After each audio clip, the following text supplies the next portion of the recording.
Кыргыз ТВ телеканалында кайрымдуу бол калайык көрсөтүүсү кайрадан назарыңыздарда. Саламатсыздарбы?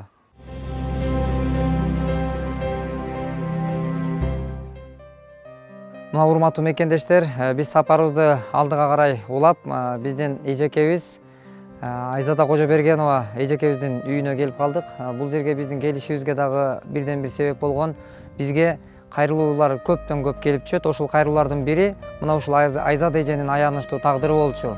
Бул Айзада эженин дагы аянычтуу тагдыры бизди жөн олтургузган жок. Анткени себеби кыргыздын мындай бир эң бийик сапаты бири-бирин бир кыйынчылыкка таштап койбогондугу. Анан ушул эненин дагы кайрылуусу болгон бизге өтө аянычтуу тагдырда кичинекей жерде жашап аткандыгын көрүп, эки бутунан баса албаган ушундай эне кичинекей баласын багып, 1,5 айлык баласын боруна кысып багып аткандыгы тууралуу бизге маалымат келип түшкөн. Ошол маалыматтан келип, анан бүгүнкү күндөгү күн менен бирге таанышып чыксак сиздер менен жакындан.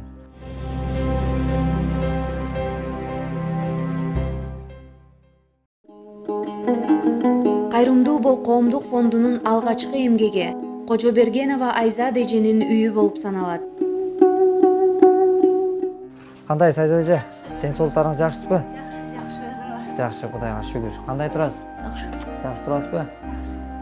Мынакей бул Айзада эжекебизге болсо, мына алгачкы жолуккан күнүбүз артта калып, ошондой кайгынын, муңдун көз жашын сүртүп, ошол көз жашты кубанычтын көз жашына айландыруу аракеттери бүгүнкү күндө биз дайым айтып келебиз. Ушул аракет жүрүп келет. Мына ошол кубаныч ээси мына Айзада эжекемдин ак өргөсүндө турабыз, Кудай буйруса.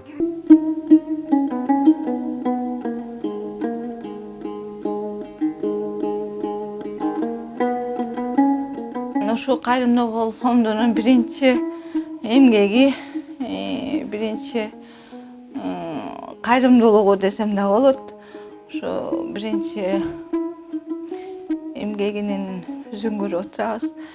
Азамат жолуга электе, кайрымдуулук жолуга электе эмне деген күндөрдү өтпөсүн алады.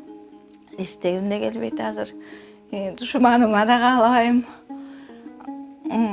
Балама памперс жетпей, нанга жетпей, кыйналып, светимди эле албай соокта.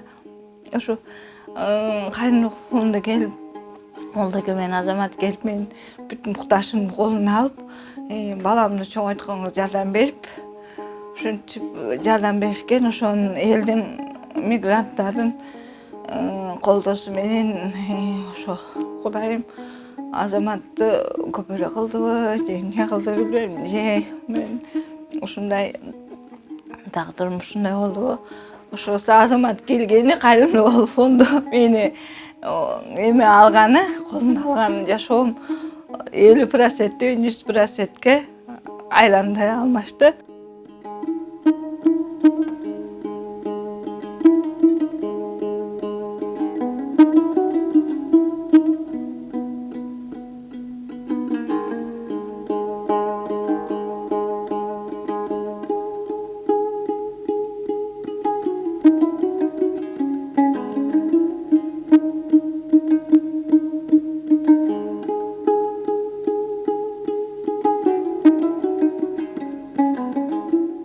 Мына биз ушул Кожобергенова Айзада эжекебизди алгачкы жолу жолукканыбызда мына сиздер көрүп турган жерден келип, ушул биягы 2 метр, биягы 2 метр болгон, мына ушул жерде болгон эле, ушул жерде эшик бар. Бирок мынагу жактарын баары түшүп калган эле. Эшигинде да тешик, айнектеринде айнеги жок. Мына ушундай жерде жашачы. Анан бул жерден түшкөнү дагы ошо баса албагандыгына байланыштуу. Мына жерден түшүп чыгуусу да кыйын. Мына шартта жашаган жашоо биздин жүрөгүбүздү ооруткан. Анан мындай кыргызда жакшы сөз бар. Эч убакта кыргыз кыйынчылыкта бири-бирин таштаган эмес. Биз кыргыздын намыстуу уулу катары кароосуз карындаштарыбызды таштабастан, энебизди бир сый-урматка бөлөбөстөн жашасак, анда биз адамдык сапатыбызды жоготкон болобуз деген ойдобуз. Ошон үчүн баардык мекендештерибизди чакырык кылабыз. Энени урматтоого, карындаштарыбызды өз кучагыбызга алып, бир калкалоого, ушундай бир сый-урмат менен, ынтымак менен, биримдик менен жашоо өмүр сүрүшлүк бул татыктуу жашоо. Анан ошон үчүн мына ушундай Айзада эженин мурунку жашоосу менен бүгүнкү күндө жашоосу, жанагы эле Айжамал Мамырованын мурунку жашоосу менен бүгүнкү жашоосу, ошол эле мурунку жашоолор бүгүнкү күндө ондогон энелер үйлүү болуп отурат. Мунун баары элдин ынтымагы менен, биримдиги менен болгон нерсе. Балам кички кезде аябай кыйналгам. Сууктун суугунан тоңуп, ысыктын ызгаарынан. Балам кички колумда коляскасы жок. Дагара салып сүйрөгөн күндөрүм болду. Азыр балам 4 жашта. Чуркап сүйлөп жүрөт. Кудайым ушу элиме рахмат. Алыста жүргөн туугандарыма рахмат. Ушу алыстан көрүп, мага жардам берип ушуну килтеген агарга берип коюшкандарга анын күнөөкөрү ошого элге жеткизген Азамат менен Молдакеге Карынбол фондуна чоң рахмат. Кайрактан болбосун.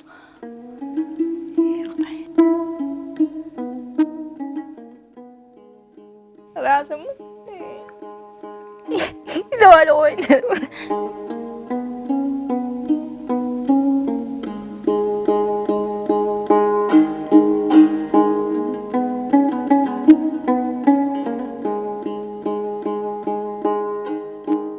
Azır yaxşı. Ayzada dağlı arttırıyorsun. Просто Bundan bilermişti alayım. Azır ayva yaxşı. Balam uşunun 4 gün kaldı. Uşunun 28'i balamın 4'e çıkat. İyi karımda pol 2'ye çıkat. Şu 2 yaşta jekeleymeyin emez. Kanca degen eldi, kanca degen eneni öyle kırıştı. Çok rahmat şu eneler, şu öyle olgan enelerin atından 2 yaşta olsa gel, 2 yaşta olsa dağı şuncalık 10 yaşta, 18 yaştağı menin rolünü atkarıp жатыр şu azamatlarga, kaynanıp fondga tereң ырашычылык иштерине ийгилик мага каяктан келбесин. Америкадан да жардам беришти, Кытайдан да жардам беришти. Алыстан жүргөн ушу ороз айында Кудайым ден соолуктан берсин. Кудайым ушу аста жүрүшөт ден соолуктар 10 миң кылбеку. Кудайым иштерине ийгилик, каякта жүрсө аман болсун. Кыргызстанга келсе күч кубаты менен, ден соолугу менен келсин. Каякта жүрсө деп Бишкекке келсе, Карындополдун үйү бул. Бир жети офиси десек де болот. Баары ачык, келип кеткиле. Бек экөөбүз тосуп алабыз. Алдын сен келип Кыргызстан элге ме кылгыла. Мен Алла разы болсун силерге.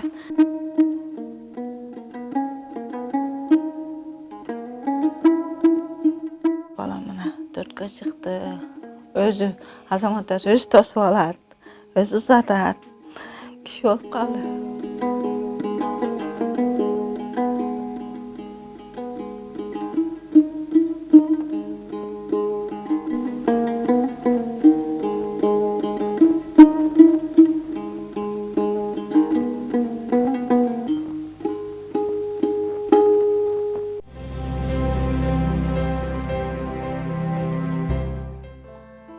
Мынакей кыргыз улуу элдин урпагыбыз, мына ушул аталарыбыздан айтылып келген асыл кептер бар. Балдар биздин келечегибиз деген. Ошон үчүн ушундай балдарыбызга Кудайым ыйман берсин. Эне баркын, эне кадырын, элдин кадыры баркын билген уулдар көп болсун, ошолордун катарында болсун биздин Беку дагы. Мына ушул Айзат эжекебиз жөрмөлөсү дагы мына ушундай баланын баркын билип жашап келет коомчулукта. Şu öz balдарына дагы камкордук көрө албаган канчалаган үй бүлөлөргө мына ушул Айзат эжекемдин жашоо тагдыры үлгү деп ойлойм. Ошондуктан мына ушундай уулдарга Кудай ыйман берип, эртеңки келечегибиз ушундай бир кенен болсун. Анда эмесе силерге арналган көрсөтүүбүз соңуна жетти. Сак саламатта болуңуздар.